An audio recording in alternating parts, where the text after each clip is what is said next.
Hola chicos, hola chicas, ¿cómo están? Bienvenidos, bienvenidas a la clase de prevención de riesgos y seguridad en el turismo. Mi nombre es Arturo Jaimes Luqueta, soy médico cirujano, especialista en geriatría y ya hace más de 5 años que doy esta cátedra, estas horas en segundo año de la carrera de turismo. Ya tienen cargado ustedes ahí en el aula virtual la primera clase, que es una clase introductoria donde repasamos un poco el programa, amplificando algunos temas para que ustedes puedan tener una noción básica de lo que es prevenir los problemas que puedan generar en la salud de los pasajeros en el turismo, ¿no? Ustedes que van a ser técnicos superiores en turismo, que seguramente van a conducir empresas turísticas o van a coordinar viajes o van a ser agentes de viaje o pueden llegar a trabajar quizás en ministerios, en secretarías, en entidades públicas o privadas que rijan, que terminen por regular el ámbito de la seguridad en el turismo. Ahí tienen algunos elementos. Básicamente lo que vamos a intentar, o por lo menos lo que desde mi punto de vista siempre intento, no es solamente darles algunas pautas de cómo ustedes llevar a cabo un trabajo que es su responsabilidad. Imagínense que cuando ustedes asumen la conducción de un contingente, ya sea en un avión o en un colectivo, o tienen que conducir un viaje, coordinarlo por un lugar como puede ser la Sierra de Córdoba o alguna playa o las Termas de Río Hondo, tienen que hacerse responsables de ese contingente que manejan, que conducen, que coordinan. Y tienen que tener una perspectiva de los riesgos que puede haber de acuerdo a que ese contingente sea de niños, de adultos mayores. Por ejemplo, la diferencia enorme que puede existir entre un viaje de estudiantes de fin de curso del secundario a Bariloche con un contingente de personas mayores de 60 años, 65 años a las Termas de Río Hondo. Digo, por hablar de cosas que son bastante habituales, o un tour por Europa, o un turismo de aventura para gente que se dedica a realizar trekking o escalamiento, escalada de montañas. Entonces ustedes ahí tendrán que tener diferentes tipos de herramientas para manejarse en la seguridad de esas personas que van a coordinar, ¿no? Y siempre plantearse los problemas antes y siempre tener las fichas de salud de cada persona rigurosamente completadas, saber si las personas que viajan tienen alguna enfermedad crónica, si esa enfermedad crónica tiene una medicación, si esa medicación la llevan los pasajeros o no la llevan, a tratar de dialogar con el contingente sobre si hay, por ejemplo, personas dentro del contingente que trabajen en la salud, que sean médicos, paramédicos o enfermeros, por si hay alguna situación sorpresiva, una persona que sufre un traumatismo, una caída, un desmayo, una lipotimia o hasta un paro cardiorrespiratorio. Por eso también, además de dar estas pautas que son generales, de que ustedes dialoguen con el contingente, sepan qué riesgos puede haber si viajan con personas grandes, que en su mayoría son hipertensas, si traen su medicación, o si viajan con niños, si hay algún niño celíaco que debe tener una alimentación especial,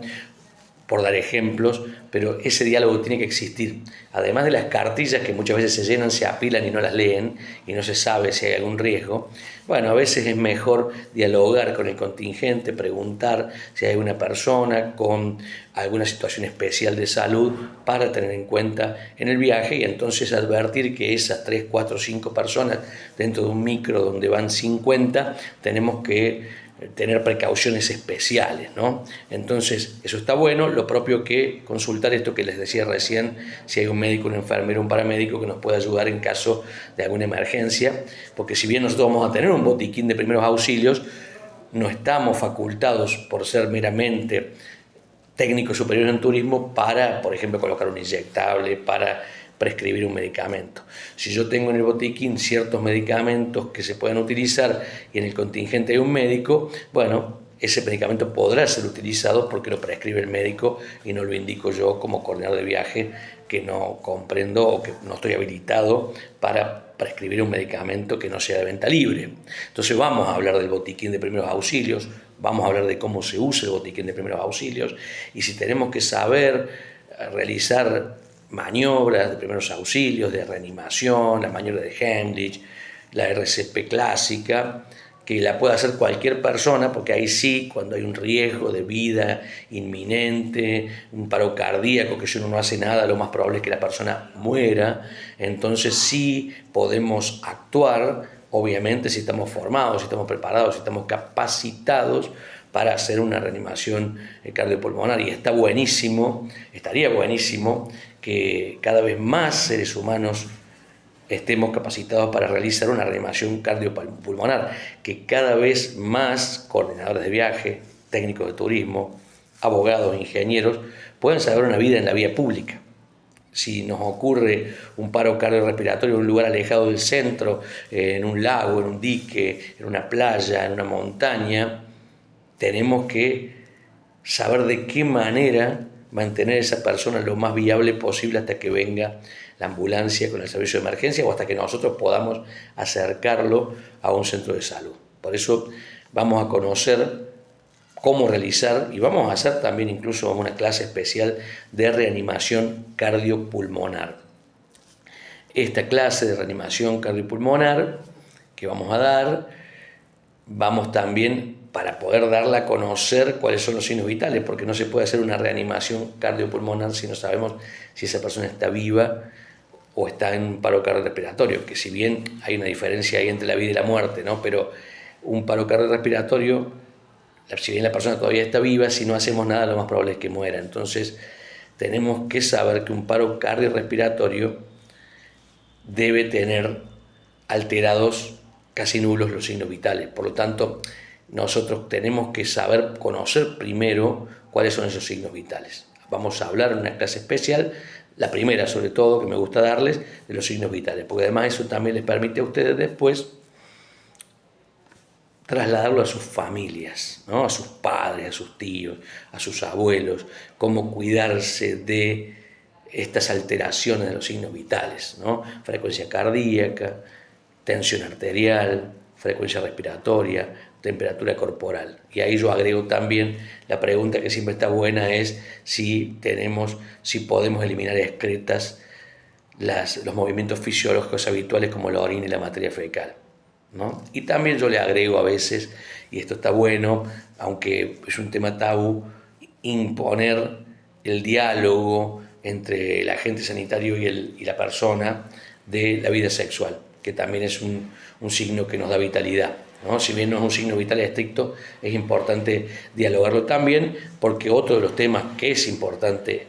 tratar cuando tenemos un contingente de 40 personas son las enfermedades de transmisión sexual, ¿no? Cuando hay viajes de turismo y uno se vincula con gente desconocida, con gente de otros lugares, de otros sitios, viaja a cualquier lugar del país o al extranjero, bueno, hay que también prevenir y advertir sobre la posibilidad de las enfermedades de transmisión sexual, que siguen siendo muy frecuentes. De hecho, hoy en día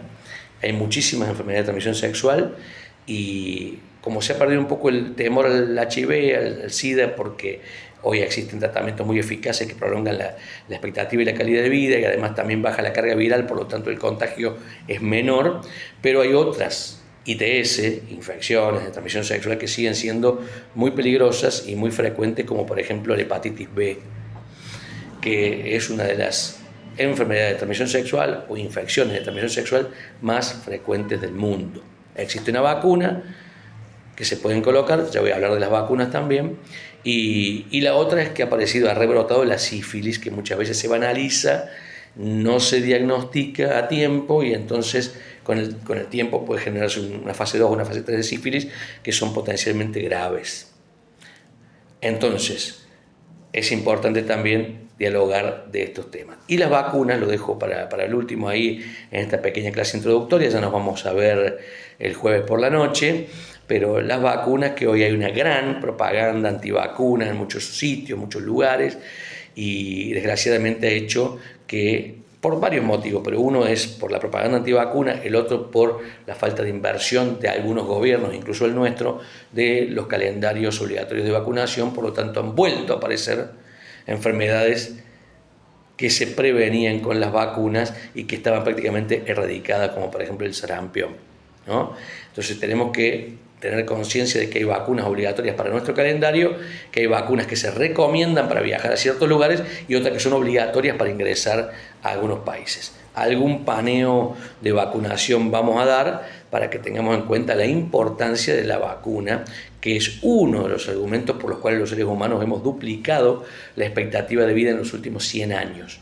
La expectativa de vida de un ser humano al nacer hoy por hoy ronda los 80 años y en la década del 30 y del 40 rondaba los 40, 50 años como mucho. Entonces ese crecimiento en la expectativa de vida, la gente vive mucho más tiempo gracias a las vacunas. Ya lo vamos a fundamentar y lo vamos a profundizar para que todos ustedes puedan tener una noción de esto y la multipliquen, porque si hay una cosa que hay que hacer es multiplicar los conceptos que previenen las enfermedades que nos permiten tener una vida saludable.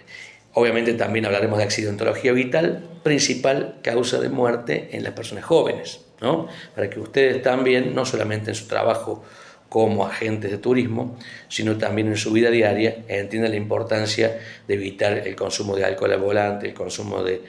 sustancias que producen adicciones y que producen alteración del sensorio, de la conciencia,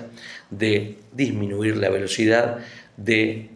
anular por completo el uso de celulares y de pantallas en el automóvil y, por supuesto, de cumplir con todas las normas de tráfico que tenemos en nuestra ciudad, en nuestra provincia, en nuestro país, y si nos toca ir a otro lugar del mundo, lo propio también con lo que marquen las normas de los otros países. Un gusto de presentarme con ustedes, ya lo voy a estar conociendo con cámaras encendidas en la clase sincrónica de esta carrera de turismo online, que bueno, estoy orgulloso de comenzar